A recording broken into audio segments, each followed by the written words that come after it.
Rejoice, rejoice, Emmanuel has come to thee, O Israel.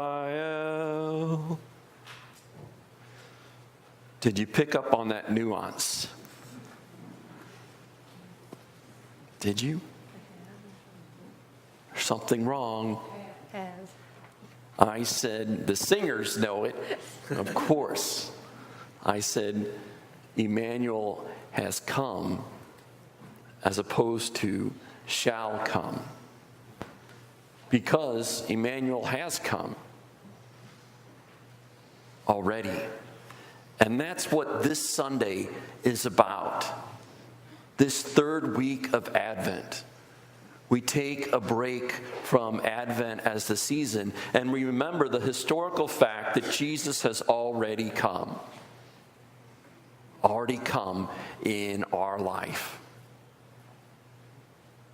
And that's the reason why we have the pink. Our Savior has come. The pink is the color of joy. Pink is the color of joy. And we call this Sunday Gaudete Sunday, which is Latin for rejoice. We hear in the second reading, we hear Paul say, rejoice. Again, I say to you, rejoice. Rejoice, the Savior has come. Good news already. There is a Savior. Relax. There is a Savior already in our life. And that Savior shows us what to do. That's the question that they're asking John the Baptist. What should we do? What should we do? And John gives them some good advice. You know, share a cloak. Give some food. Stop stealing. Stop extorting. Stop bearing false witness. Be happy with your wages. These are all good things, but we need to go deeper. That's kind of external. What do we need to do inside of our heart? What do we really need to do? Jesus showed us. Give of yourself. That's what Jesus showed us. It's not some external thing, but actually giving of ourself. Jesus did that in his life. He was always stretching himself. I was just thinking about that this week, that he was always stretching himself. We kind of look at Jesus and we said, well, that's what he was to do and that's what he was supposed to do. But we never look at the fact that in all that he was doing, he was always stretching himself. He was always welcoming new people. Always doing that, stretching himself with new people. He was always stretching himself on his journey, always going to new towns, stretching himself, trusting that God would catch him in each new town of where to stay, that he'd be able to survive.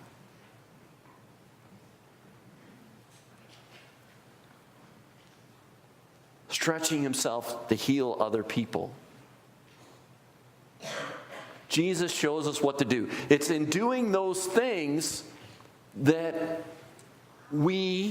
Jesus and us can experience new life that he wants to give us. He wants to give us that joy, the pink candle.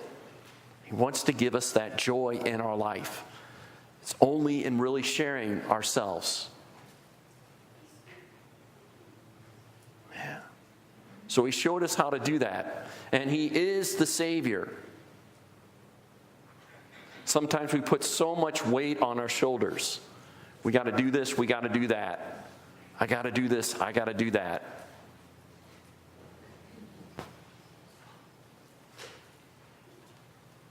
There is a Savior, and it's not me. Turn to the Savior instead of trying to put it all on our shoulders. Take our burdens and bring them to the Savior. He will save us. He has saved us in the past, He is saving us now, and He will save us in the future.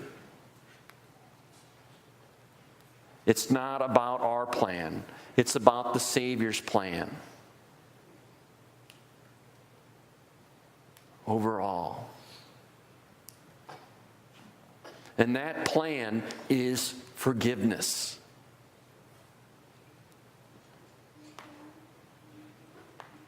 I see so many people always walking with those sins on their shoulder. Always telling themselves, I did this wrong, I did that wrong. The Savior has already come. You are forgiven. Everything and anything that you might have done, it's been forgiven. And it will always be forgiven.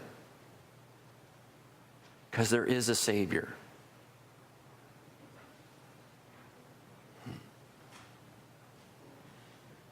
Trust that good news that everything's going to be all right. Because there is a Savior. The battle has been fought. It has already been won.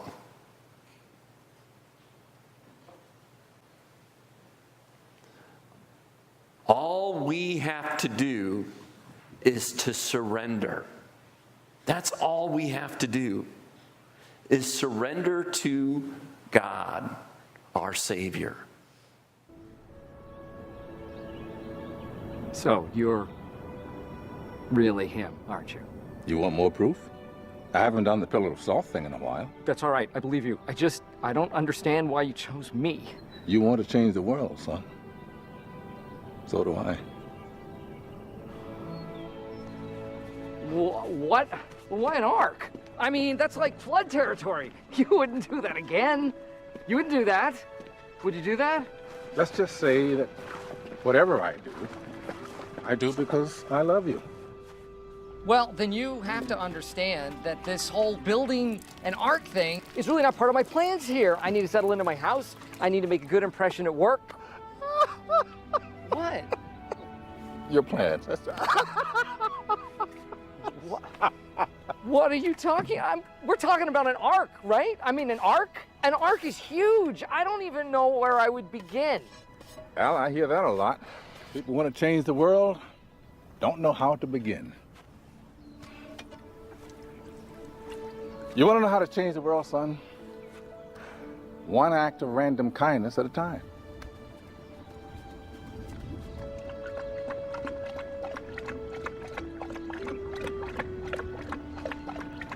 Build the ark.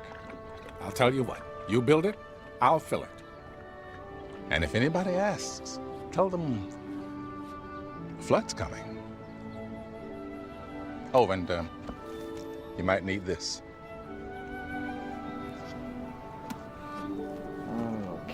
Okay, so what do? I grab the wood and then...